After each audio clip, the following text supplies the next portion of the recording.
안녕하세요. 이 시간에는 요한계시록 이제 5장의 말씀을 우리가 살펴볼 순서입니다. 전 시간에는 요한계시록 4장을 통해서 앞으로 되어질 일, 장차 되어질 일, 요한계시록이 말씀하고 있는 장차 되어질 일이 어디에서 계획되고 어디에서 진행하느냐, 그 센터가 어디냐, 그것이 바로 하늘의 보좌다. 그래서 우리가 요한계시록 4장은 바로 그 중심 센터, 하늘의 보좌를 우리가 볼 수 있었습니다. 바로 여기에서부터 앞으로 되어질 모든 일들이 바로 기록되고 계획되고 정리되고 진행하는 바로 센터가 되겠습니다. 그래서 우리가 세상에서 되어지는 일들만을 보지 말고 이 일들이 벌어질 때 하늘의 보좌, 그 하늘을 생각할 수 있는 이런 믿음을 가져야 되겠죠.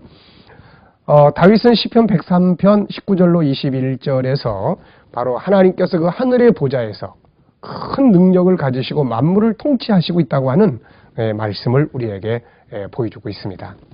또 믿음의 모든 선지자들 역시 이 땅에서는 여러 가지 많은 정치적이고 현실적인 일들이 벌어지지만 나중에는 결국 보면은 하늘의 보좌를 보게 되고 거기서부터 이 모든 역사가 진행되고 있다는 사실들을 알게 됨으로써 소망을 가질 수가 있었던 것입니다. 자, 이제 5장은 그렇다면은 그 보좌에서 계획된 이 일들이 누구를 통해서 세상에 계시되어지고 드러내주고 또 이루어지는 거냐, 이것을 이제 보여주는 내용이다. 이렇게 이제 말씀드릴 수 있습니다. 그래서 여러분들의 교재를 보시면은 219페이지가 되겠습니다. 천국의 이정표 219페이지를 보시면은 계시록 5장에 대한 설명을 하고 있습니다. 한번 읽어보면은 4장이 장차될 내용이 계시되고 있는 계시 근원지를 보여주고 있다면 5장은 앞으로 되어질 하나님의 계시가 누구를 통해서 세상에 드러나느냐, 세상에 계시되느냐를 보여주고 있습니다. 그 주인공은 바로 어린 양 대신 예수 그리스도다 하는 내용. 그래서 계시록 5장은 바로 예수 그리스도를 통해서 하나님의 손에 들려있는 비밀 문서가 세상에 계시되어지고 그리고 이루어지게 된다는 사실을 우리에게 보여주고 있습니다. 자, 이것을 이제 우리가 책을 참고하시면서 하나님의 말씀, 성경을 중심으로 이 말씀을 한번 정리를 해보겠습니다. 자, 먼저 계시록 5장 1절을 한번 읽어보죠. 내가 봄에 보호자에 앉으신 이의 오른손에 책이 있으니 안팎으로 썼고 7인으로 봉하여졌다. 오른손에 책이 있다. 하나님의 오른손에 책이 있는데 이 책이 안과 밖으로 써져 있고 7인으로 딱 봉해져 있는 책이다. 그래서 이제 2절에 보면은 이 책을 누가 뗄 수 있느냐, 누가 이 도장을, 이 인을 떼서 이 안에 있는 내용을 세상에 드러내기 합당하냐. 그래서 이제 사도 요한은 누가 과연 저걸 뗄까 하고 주목하고 있는데 3절에 보니까 하늘 위에나 땅 위에나 땅 아래에 눈이 이 책을 펴거나 보거나 할 이가 없더라 그랬습니다. 참 안타깝죠. 그래서 요한은 답답했습니다. 이 하나님의 오른손에 들려있는 이 책을 펴서 이걸 세상 앞에 드러내야 되는데 아무도 그걸 할 사람이 없다 보니까 요한은 답답해서 여기 보면은 4절에 크게 울었다 이렇게 기록하고 있습니다. 자, 우리는 이렇게 눈물을 흘려야 될 때가 종종 있죠. 세상 살기 힘들어서 울기도 하고 억울해서 울기도 하고 또 감동해서 울기도 하고 자기의 잘못을 회개하면서 울기도 합니다.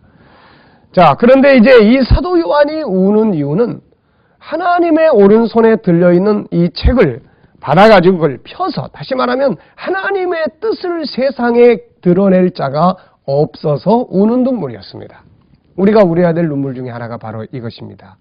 내 때문에, 나 먹고 마시는 것 때문에, 내가 세상 사는 것 때문에 속상해서 우는 이런 눈물도 물론 흘려야 될 때가 있습니다만은, 그러나 정말 우리 성도들이 울어야 될 눈물 중에 하나는 바로 하나님의 뜻, 하나님의 계획, 그 뜻을 이루기 위해서, 그 뜻을 이룰 수 있는 사명을 위해서, 그 뜻이 이루어지기를 위해서 눈물을 흘릴 수 있는 이런 눈물이 필요한 거죠. 지금 요한은 뭐 밤모섬에 갇혀 있습니다만은 거기서 빨리 나 좀 건져내달라 뭐 이래서 우는 것도 아니고 바로 하나님의 뜻을 펼칠 수 있는 자가 없다는 데서 참 마음의 안타까움 속에서 나오는 눈물이었죠. 자, 이렇게 우는 자들을 그 다음에 뭐합니까? 이제 위로를 받게 되는 것입니다. 그래서 5절에 보면은 장로 중에 하나가 이제 등장을 해서 요한에게 울지 말라. 이걸 뗄 사람이 있다. 그러면서 유대 지파의 사자 다윗의 뿌리가 이기었으니 이 책과 그 7인을 떼시리라. 다윗의 뿌리, 바로 예수 그리스도께서 이것을 뗄 수 있으니 너는 울지 말라. 이제 이런 위로의 말씀을 줍니다. 자, 그래 놓고 이제 6절에 보면은 6절에는 성부, 성자, 성령이 한꺼번에 우리에게 소개되고 있는 아주 그러한 중요한 내용이 되겠습니다. 우선 1절에 이 6절 첫 번째 부분을 보면은 내가 또 보니 뭐가 있습니까? 보좌가 있습니다. 보좌.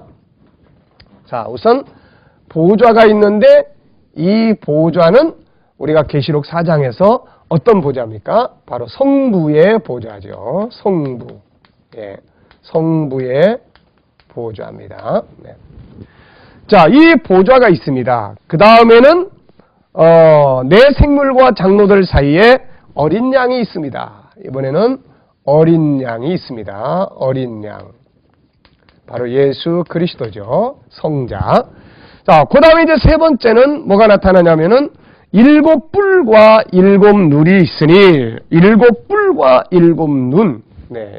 자, 이 앞에 이제 또 뭐가 있냐면은 7뿔. 그 다음에 7눈. 이거를 계시록 4장 앞부분에 4장 5절을 보면은 7등불 이렇게 소개를 하고 있습니다. 그러면서 이 내용을 뭐라고 이야기를 하고 있냐면은 하나님의 7영이다. 온 땅에 보내심을 입은 하나님의 7영이다. 다시 말하면 성령을 가리키는 말입니다. 자, 7이라는 말은 항상 완전함을 가리키는 말입니다. 그래서 여기에서 이제 뿔은 이렇게 들이받는 거죠. 그래서 이 뿔이 마귀에게 사용될 때는 성도를 대적하는 뿔이 되고, 그 다음에 성령께 사용될 때는 마귀를 대적해 주시는 그러한 내용으로 보시면 됩니다. 그 다음에 눈은 보는 것이죠. 우리 인간은 앞부분만 보면 뒷부분을 못 보지만 성령께서는 한꺼번에 온 세계, 모든 사람, 모든 심령을 똑같이 봅니다. 그래서 이 완전함을 표현하기 위해서 7이라는 숫자를 사용하는 거죠. 7등불은 뭡니까? 비춰주는 거죠. 이분의 비춰주심이 없이는 우리 내면의 세계를 볼 수 없고, 이분의 비춰주심이 없이는 성경을 제대로 이해할 수 없고, 이분의 비춰주심이 없이는 영원한 세계를 볼 수가 없게 되는 것입니다. 자, 그래서 요 부분은 바로 성령 하나님. 그래서 성부, 성자, 성령 삼위일체를 우리에게 한꺼번에 이렇게 보여주는 아주 중요한 내용이 되겠습니다.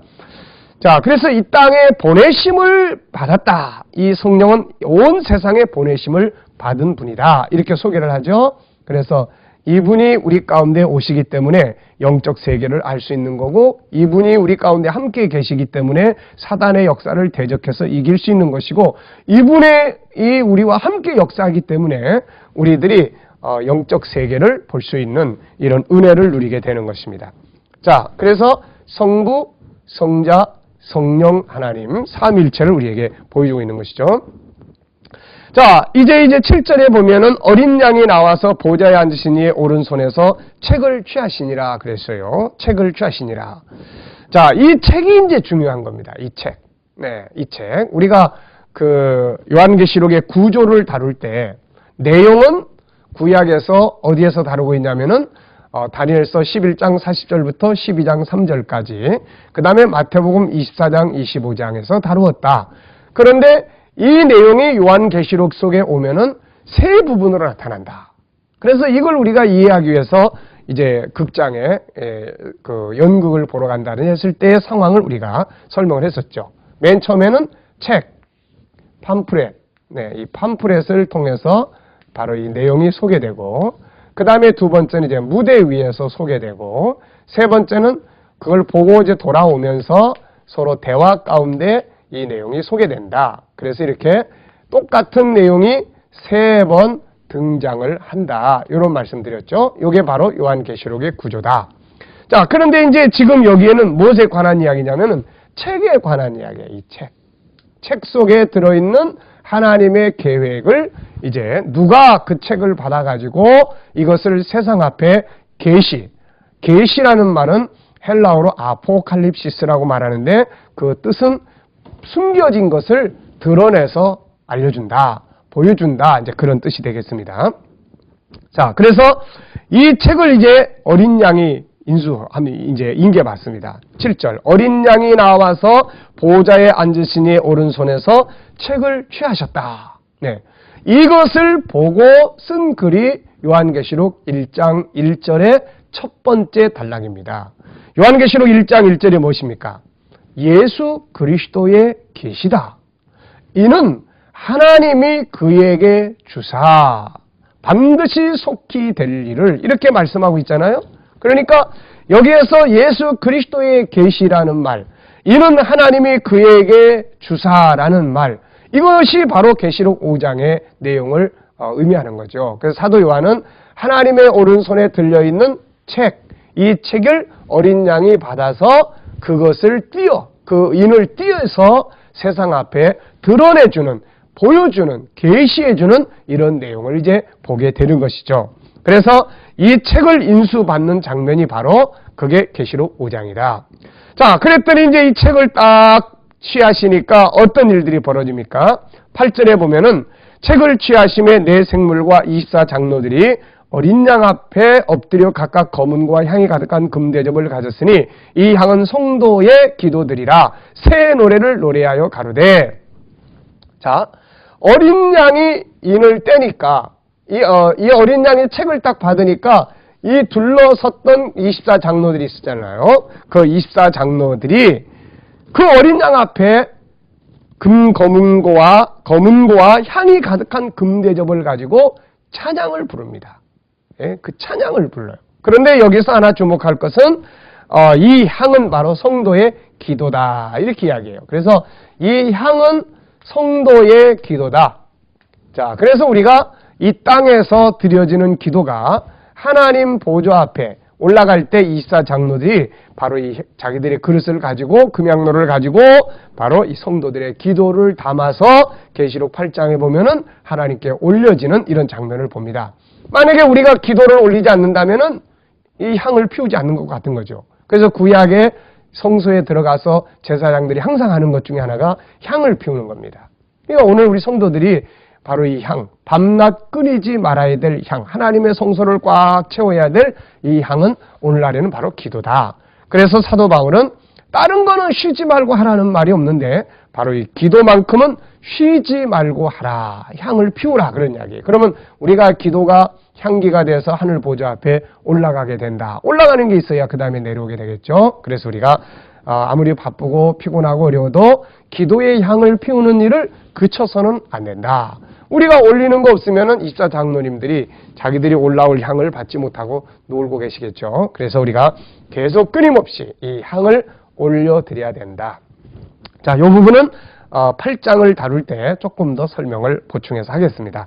자, 여기서는 이제 어린 양이 책을 인수받으니까 24장로들이 하나님 앞에 그 어린 양 앞에 새 노래를 부르고 있다는 거죠. 뭐라고 부릅니까? 책을 가지시고 그 인복을 떼시기에 하되기에 합당하시도다. 일찍 죽임을 당하사 각 족속과 방언과 백성과 나라 가운데서 사람들을 피로 사서 하나님께 드리시고 저희로 우리 하나님 앞에서 나라와 제사장을 삼으셨으니 저희가 땅에서 왕노릇 하리로다 하더라. 이렇게 이야기해요. 여기에 보면은 책을 가지시고 그 인봉을 떼기에 합당하다. 이분이 정말 그 일을 하기에 합당한 분이다. 왜?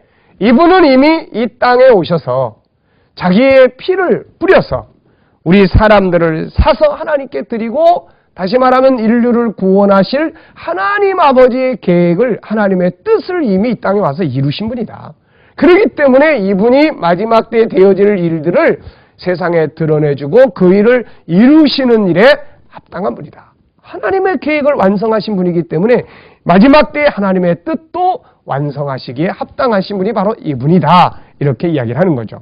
그러면서 그분의 피, 십자가의 피로 자기 목숨을 버려서 우리를 그분의 나라로, 그분의 제사장으로, 그분의 기업으로, 그분 나라의 왕으로 우리를 세워주셨기 때문에 이분이 역시 이 마지막 때의 일을 하기에도 합당하신 분이시다. 이렇게 말씀하고 있는 것이죠.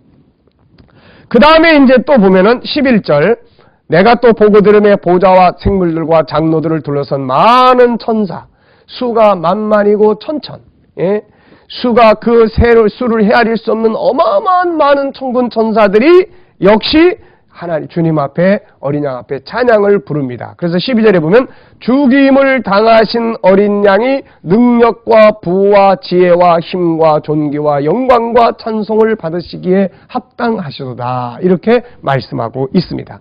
합당하다는 말이 이게 참 중요한 말입니다.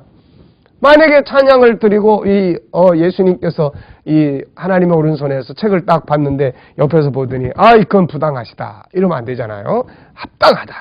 네? 수많은 천군 천사들이 합당하다. 자, 여러분, 우리가 이후에 다 주님 앞에 서게 되죠. 주님 앞에 다 섰을 때 각자의 영광과 상급을 하나님께 받는데 아무것도 안 한 사람이 하나님이 그냥 사랑해서 너도 상 주겠다 그러면 아마 천사들이 부당하십니다. 이렇게 이야기할 것입니다. 그때 천사들이 우리가 상 받는 그걸 보고 하나님, 그 사람이 그 영광과 그 상을 받는 것은 참으로 합당하십니다. 이렇게 이야기할 수 있는 이런 삶을 우리가 살아야 되는 것이죠. 자, 그래서 이 천군 천사들의 찬양이 또 끝나고 나니까 그 다음에 13절에 내가 또 들으니 하늘 위에와 땅 위에와 땅 아래와 바다 위와 그 가운데 모든 만물, 이번엔 만물입니다. 보좌에 앉으신 이와 어린 양에게 찬송과 존귀와 영광과 능력을 세세토록 돌릴지어다. 내 생물이 가로되 아멘하고 장로들은 엎드려 경배하더라. 이렇게 말씀하고 있습니다. 안타까운 것은 요즘에 우리가 정말 야구장이나 또 유럽인들의 축구장의 열기, 또 우리나라에도 아이돌이라든지 여러 가수들이나 또 스타들이 이제 공연을 한다니 그러면 막 수만 명들이 모여가지고 환호하는 이런 장면들을 딱 보면 정말 우리가 믿는 예수 그리스도, 우리의 구세주 예수 그리스도에 대해서 우리가 얼마나 환호하고 찬양하고 영광을 돌리고 막 그러는지 이거 한번 생각을 해봐야 될 필요가 이제 있는 부분이죠. 세상에 유명한 사람이 나타나면 막 환호하고 손뼉치고 그러는데 정말 예수 그리스도에 대해서 사람들이 오히려 떠나고 말이죠. 그분의 이야기가 나오면 듣기 싫어하고 어떤 사람은 그분의 이야기를 그분 앞에 제대로 찬양하긴 고사하고 관심도 없는 정말 안타까운 일입니다. 하늘의 장면은 전혀 다르죠. 이 땅에 어떤 유명한 스타가 하늘에 딱 나타났다고 해서 천사들이 이렇게 환호하겠습니까? 아니잖아요. 우리는 이런 장면들을 보면서 정말 우리 예수님이 이렇게 영광을 받고 찬송을 받기에 합당하신 분이구나. 이런 것들을 바르게 딱 깨닫고 이 땅에서도 세상에 그런 유명인들이나 어떤 이런 부분에만 환호할 것이 아니라 바로 자다가도 예수 그리스도 이름을 딱 들으면 일어나서 찬양하고 영광 돌릴 수 있는 그런 믿음을 우리가 가져야 될 것입니다. 자, 그래서 이제 이 5장에서는 바로 누가 이 책을 떼서 그걸 가지고 이 책을 세상 앞에 계시하겠느냐. 그래서 이 책에 관한 이야기입니다. 그래서 4장은 계시의 근원지, 5장은 계시를 받아서 세상에 펴고 알려주고 그걸 이룰 자가 누구냐, 계시자가 누가 돼야 되느냐, 이제 이런 문제를 다루고 있는 것이죠. 잘 이해되셨죠? 자, 그러면 이제 6장으로 넘어가 보겠습니다. 우리가 이제 6장과 7장은 6장과 7장은 한 덩어리입니다. 한 덩어리. 그래서 6장과 7장은 우리가 한 덩어리로 이제 보게 되는데요. 자, 내용은 뭡니까? 이제 책을 받았어요. 그러니까 그 책을 이제 펴야 되지 않겠습니까? 그래서 6장과 7장은 이제 책을 펴는 거죠. 책. 책을 받았으니까 이 책을 이제 펴야 되지 않겠습니까? 펴서 그 책 속에 무슨 내용이 들어있는지를 이 세상 앞에 드러내줘야 되는 것이죠. 세상 앞에 이제 그걸 알려줘야 되는 것이죠. 그래서 바로 책을 펴는 내용이 다뤄졌어요. 근데 이제 이 책을 펴는데 이 책이 총 몇 과정으로 되어 있냐면은 7인으로 봉해졌어요. 7인. 그런데 이제 첫째 인부터 6째 인까지가 사실은 상황은 다 끝납니다. 상황은 다 끝나고, 그러면 요 7인은 무슨 역할을 하느냐? 요거는 이제 다음 단계로 넘어가는 역할을 해줘요. 그래서 다음 단계는 무대로 넘어가지 않습니까? 무대로, 이제 실제 사건으로. 그래서 요 첫째부터 총 7인으로 이루어졌는데, 첫째부터 6째 인까지가 모든 상황이 다 종료돼요. 그러니까 6째 인이 떼어지면은 무슨 장면이 펼쳐져야 되겠어요? 바로 예수님이 재림하시고 하나님의 나라가 임하는 장면이 펼쳐져야 되는 거예요. 그래서 그 장면이 바로 6째 인과 함께 이어져서 그 장면이 나타나는 것을 우리가 이제 6장, 7장에서 볼 수가 있습니다. 그리고 이제 7인은 그러면 이제 요게 그 다음에 어디서 이루어져야 돼? 이 책 속에 있는 내용이 그 다음에 어디서 이루어져야 되냐면 무대에서 이루어져야 된다. 그런 이야기예요. 무대에서 이루어져야 된다. 그래서 무대로 들어가는 것이 바로 7번째 인의 역할이다. 그런 이야기예요. 자, 그래서 우리가 요걸 이제 책을 가지고, 팜프렛을 가지고 제1막, 2막, 3막, 4막, 5막, 6막. 그래서 하나의 드라마, 마지막 때 이루어질, 장차 될 일, 요거는 총 하나의 드라마는 첫째 1장, 1막, 2막, 3막, 4막, 5막, 6막까지 해서 다 끝난다는 거죠. 마지막 때 되어질 일은 바로 6막까지 해서 다 끝나고, 그 다음에 6막까지 해서 다 끝났는데 요 책 속에, 팜프렛 속에 있는 거예요. 그러면 그 다음에 이제 뭐 합니까? 이제 때르릉 종소리와 함께 이제 무대가 쫙 펼쳐지게 되는 거죠. 똑같은 원리입니다. 그래서 요 첫째부터 6째까지에 다 끝났는데 7째 인, 이 7번째 막은 쫙 여니까 그거는 이제 지금까지 봤던 내용이 무대 위로 펼쳐지는, 무대로 전개되는 사건이 이제 벌어지게 되는 거예요. 그래서 무대가 이제 무대 위에서 진행되는 그 내용을 다루어지고 있겠습니다. 그래서 요 7장에서 딱 넘어가면은 이제 무대로 들어가는 거예요. 그래서 첫째부터 6째 인까지의 내용이 이 안에서 이제 펼쳐지게 되는데 이게 전체의 내용이에요. 그래서 이 첫째 인, 둘째 인, 이 말은 제1막, 제2막, 제3막, 제4막 이렇게 우리가 이해할 수 있겠죠. 그래서 첫째, 둘째, 셋째, 넷째, 다섯째, 여섯째 거기까지면 모든 것이 다 총괄적으로 정리가 된다. 예수님 재림하시고 하나님 나라가 임하게 됨으로써 완성되게 된다. 그 다음에 7번째는 이제 때르릉 하고 종소리가 울리면 무대가 열리는 것처럼 7째 인을 딱 떼니까 그 다음에 이제 뭐가 돼요? 무대가 열려지게 되고 이것이 본론 속에서 이제 무대 위에서 진행되게 됩니다. 그래서 이 무대 위에서 진행되는 제목을 뭐라 하냐면 7나팔 이렇게 이야기하는 거죠. 7나팔. 그래서 요 이름으로 이제 이 마지막 때에 되어질 일들이 쫙 전개되는 이런 구조를 가지고 있는 것입니다. 자, 근데 이제 우리가 여기서 6장과 7장, 요 내용이 이제 6장과 7장인데 이 6장과 7장이 이 똑같은 상태로 기록되고 설명되어 있는 것이 마태복음 24장과 25장의 내용입니다. 그렇기 때문에 우리가 이 6장과 7장은 마태복음 24장과 25장을 같이 이렇게 비교해서 공부를 하는 것이 훨씬 유익이 될 것입니다. 자, 이제 다음 시간에 이 부분을 좀 더 이제 비교해서 함께 정리를 하도록 그렇게 하겠습니다. 자, 이 시간에는 이제 계시록 5장의 이야기, 5장은 계시를 하나님의 오른손에 들려있는 계시의 내용, 반드시 속히 될 일, 이 내용을 누가 받아서 세상에 드러내느냐? 그분이 바로 예수 그리스도다. 이것을 보여주고 있는 거다. 그래서 앞으로 이 세상에서 벌어지는 모든 일들은 바로 그분의 안에서 진행되는 일이라는 것을 우리가 기억하시면 되겠습니다. 자, 수고하셨습니다. 감사합니다.